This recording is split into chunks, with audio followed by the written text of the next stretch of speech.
comparable, c'est pas en escalade et tout. Ça.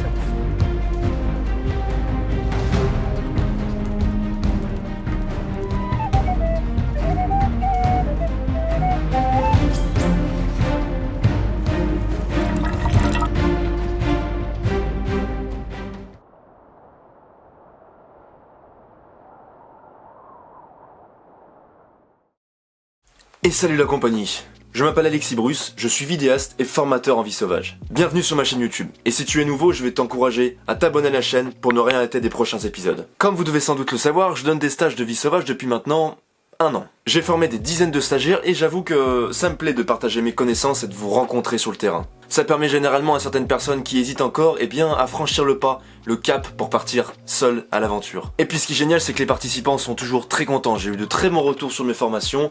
C'est un petit peu ce que traduit les avis Google que j'ai sur mon site.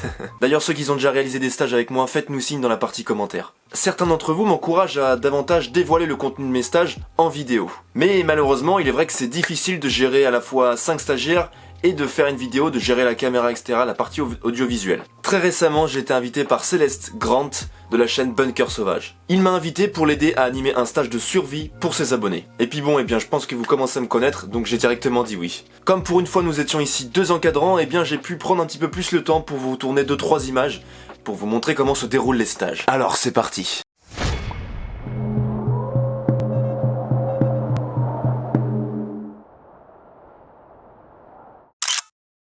Allez, je me suis fait un petit café et puis je vous propose qu'on parle un petit moment de comment s'est déroulé ce stage, en fait, que je vous explique un petit peu comment ça se passe. Pour ce stage, nous sommes 7. Il y a 5 participants et 2 encadrants. Il y a Céleste et moi. C'est toujours cool les petits comités car on peut vraiment prendre le temps de partager et de discuter. Voilà, et puis on peut revoir sur des choses qui ont été mal compris peut-être pendant le stage. Donc c'est vrai que j'aime bien fonctionner avec des petits groupes. Pour débuter ce stage, nous avons commencé par une marche d'approche. Celle-ci avec pour objectif de un petit peu désorienter les stagiaires. Et pour couronner le tout, j'ai vraiment insisté pour que l'on fasse un franchissement d'obstacles. Et j'avoue que ça a été cool et que les gens ont été vraiment contents. Très contents. Ça va? Ça va, ouais. C'est bon pour toi? Alors fais gaffe qu'il touche pas le... Ça, t'as du... Soutiens-le un peu ton sac quand même. T'as du poids.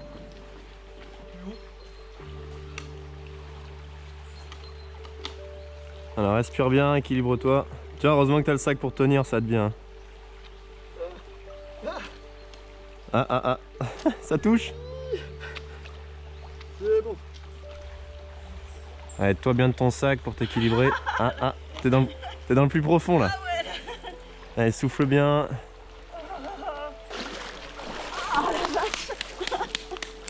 Hop. Ce franchissement d'obstacles permettait en fait de rejoindre la zone de camp qui allait nous servir pour le reste du week-end. Le courant était moyen, l'eau était aux environs 13 degrés donc elle était assez fraîche et il y avait une largeur d'à peu près une dizaine de mètres quand même. Donc je traverse en premier le cours d'eau pour montrer la technique la plus sécuritaire pour rester équilibré et pour éviter de tomber à l'eau et de mouiller l'ensemble de ses affaires. Une fois que c'est fait, je me retrouve sur la berge d'en face et là j'installe une corde, donc une faîtière entre les 2 rives pour pouvoir constituer une sorte de ligne de vie afin que les stagiaires puissent s'aider, accrocher leur sac également pour qu'ils puissent traverser un petit peu plus facilement puisque c'est vrai que pour les premières fois c'est pas vraiment facile. Donc ce module s'est super bien déroulé et je dis bravo aux stagiaires parce que c'est vrai que l'eau était quand même vraiment fraîche. Nous sommes donc en fin de matinée et Céleste s'occupe lorsque l'on arrive sur le camp d'exposer les règles et de faire visiter la zone un petit peu du terrain sur lequel on va évoluer sur l'ensemble du week-end. On enchaîne alors pour le module pactage. Le module pactage, c'est un module très intéressant puisqu'il vous permet de savoir comment constituer son pactage, donc qu'est-ce qu'il faut réellement mettre dans son sac lorsque l'on part en aventure. On apprend aussi comment organiser son sac, donc comment le ranger, et aussi comment porter son sac pour que la marche soit le plus confortable possible. On va essayer de se concentrer sur un sac avec le minimum. Pour un syndical, genre vous pouvez tout faire, mais sans ustensiles en trop, etc. Essayer de travailler sur le poids et le volume et tout. Généralement, je procède ainsi, en fait, je fais étaler un tarp ou un poncho par les stagiaires, et puis je leur demande d'étaler tout leur pactage, rangé par module. Ensuite, ils vont devoir chacun leur tour présenter ce qu'ils ont dans leur sac, décrire les items qu'ils ont emportés, et aussi nous expliquer leur choix. Comme ça, bon là en l'occurrence j'étais avec Céleste, mais on a pu proposer eh bien, des améliorations pour les pactages, et ensuite nous avons fini par montrer nos propres pactages pour un petit peu faire le bon exemple pour l'ensemble des stagiaires. Et le pactage, ça va vraiment être un chapitre hyper important, puisque si on se retrouve avec quelque chose de trop lourd ou s'il nous manque des objets, eh bien ça peut conditionner une aventure qui se passe bien ou pas du tout. Une fois cela effectué et le repas pris, eh bien nous sommes passés sur le module abri. Le module abri permet de vous apprendre eh bien, les bases sur comment fabriquer son abri. Le but est simple, vous montrer différents types d'abris que l'on peut réaliser très simplement avec eh bien, une bâche. Les abris vont changer bien sûr en fonction des conditions météorologiques, de la saison, etc. Également du terrain, des contraintes du terrain. Il y a le phénomène de blocage d'air. Donc le soir, tu as toutes les masses d'air chaude qui vont monter et l'air frais qui va s'engouffrer dans les vallons. Donc du coup, moi c'est assez impressionnant, à 18h, genre tu vois que t'as la fumée du feu qui toute la journée elle était d'un côté, d'un coup, boire. Donc si t'as fait ton truc à l'inverse, ça rentre dans ton abri. J'en profite aussi pour vous apprendre quelques nœuds les plus indispensables et aussi pour vous énumérer les critères à prendre en compte pour eh bien, choisir son spot de bivouac. Et puis ensuite c'est à vous de jouer. Vous mettez en pratique tout ce que je vous ai dit durant ce module pour élaborer votre abri en fonction des contraintes du terrain. Ok, on arrive déjà à la fin de la première journée de formation. On a fait plusieurs modules depuis ce matin. Notamment là on vient de finir le module abri qui était un super module. Ça fait encore vraiment plaisir de partager ces connaissances. Là on va attaquer le module feu. Alors là le soir, si je me rappelle bien avec Céleste, on vous a montré deux méthodes pour allumer un feu. La méthode avec le fire steel et la méthode un peu plus primitive avec le briquet silex, le briquet médiéval. Et ici le but c'est vraiment, une fois qu'on vous a montré les astuces, les petites techniques, les petits tips à avoir pour l'allumer facilement votre feu, et bien c'est à vous d'allumer le feu du soir. Il est maintenant 18h, le soleil commence à se coucher, oui on est en automne, donc les jours commencent à raccourcir un petit peu. Il est maintenant temps pour nous de sortir la nourriture, de se poser autour du feu et de commencer à partager, à parler, à rigoler et à échanger nos petits digestifs. J'avoue que ça peut dépendre, parfois la soirée est assez courte, on se couche tôt puisque les personnes viennent de loin ou alors bien ils sont fatigués, etc. Et là avec Céleste c'était assez sympa puisque je crois qu'on s'est couché vers 2h du mat, il y avait une très très belle ambiance. Céleste nous a même joué un petit peu de musique, donc c'est vrai que ça a bien animé la soirée. Et du coup on finit par se coucher un peu tard dans la nuit. Et moi je décide de dormir à la belle étoile parce qu'il y avait un beau temps dans mon fidèle sac de couchage Défense 4 de chez Carinthia. Jour 2 de ce week-end stage de survie avec Céleste Grant. Dès le lever du jour, les stagiaires s'attellent pour rallumer le feu.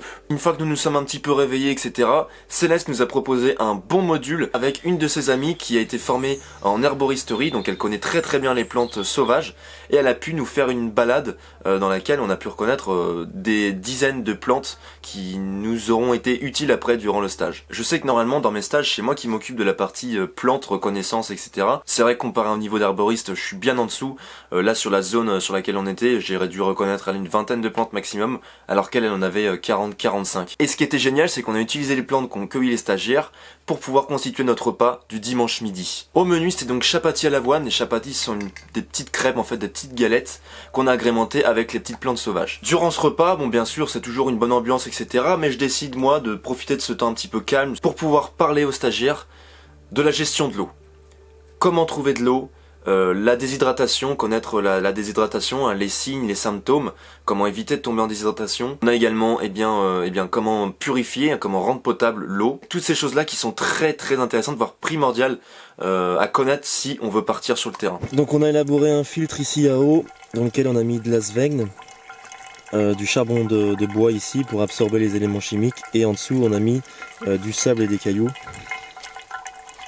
Avec un petit morceau de tissu, on voit que ça descend. Ça arrive dans la petite gamelle là, on la récupère. Et déjà, comparé à l'eau que j'ai récoltée qui est très turbide, on a une eau qui est beaucoup plus transparente. Et après on peut le faire plusieurs fois pour que l'eau soit totalement limpide. C'était vraiment intéressant sur cette première journée de mêler nos expériences avec Céleste, puisqu'on a vraiment deux activités différentes. Lui il est plus typé randonnée, un petit peu plus survivaliste, enfin vie à la campagne. Moi je suis beaucoup plus primitif parfois, un peu trek, bushcraft. Et c'est vrai que du coup on s'est réunis, on a pu partager donc aux stagiaires nos façons de faire, et c'était réellement enrichissant. D'ailleurs si vous êtes intéressé et que vous posez de nombreuses questions sur la gestion de l'eau, je vous ai mis à disposition une vidéo qui est dans la description, dans laquelle j'ai carrément filmé ce module en stage.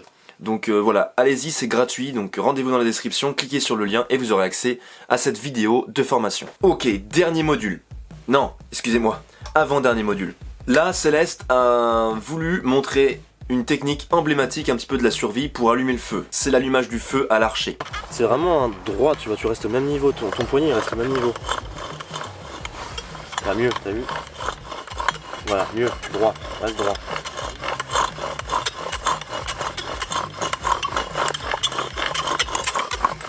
Oh putain ça. Pourquoi? Parce que tu donnes de l'angle. Non regarde, tu vois quand t'es là. Tu vois? En soi, il n'y a pas vraiment besoin de mettre de force. Et du coup, pour le dernier module du dimanche en fait, eh bien Céleste a montré aux stagiaires comment fabriquer un collet. Vous savez, c'est une méthode de piégeage qui permet de capturer du gibier, lapin, etc. C'est toujours bien de connaître ces techniques-là, on ne sait jamais, peut-être qu'un jour ça pourra nous servir. C'est un petit peu comme les sports de combat ou les arts martiaux, vous savez, on étudie vraiment, on s'entraîne pendant des années pour acquérir des compétences et devenir fort dans un domaine. Ça nous sert jamais à rien jusqu'au jour où on se fait agresser, en l'occurrence, et là on est bien content d'avoir un petit passé derrière et d'avoir appris des connaissances dans le domaine. Ok, fin de stage, on vient de rendre la zone clean, on a remonté nos pactages, on va retourner aux voitures. C'était vraiment un plaisir de partager à travers différents modules les connaissances sur la vie sauvage. Voilà les compagnons d'aventure, c'est la fin de ce récit de stage. Je suis impatient de vous retrouver sur une prochaine date de stage. D'ailleurs, si vous voulez connaître un petit peu toutes les informations sur les stages que je donne, les dates, les contenus de stage, peut-être une petite présentation sur moi, eh bien je vous encourage à vous rendre dans la description. Vous avez deux liens qui sont importants. Un, c'est mon site internet qui regroupe un petit peu tout. Et le deuxième, c'est la page Facebook de mon école Voix Sauvage, voilà, sur lequel je mets souvent les dates de stage, les événements quoi. Donc allez checker ces deux liens, abonnez-vous pour ne rien rater des prochaines formations qui seront disponibles dans les prochains mois. J'espère vraiment que cette vidéo qui change un petit peu, eh bien vous a plu. Dites-moi en commentaire, ça m'intéresse juste en dessous là si vous voulez participer à une des formations. Quant à nous, on se retrouve la semaine prochaine pour un épisode inédit. Sur ce, portez-vous bien et ciao.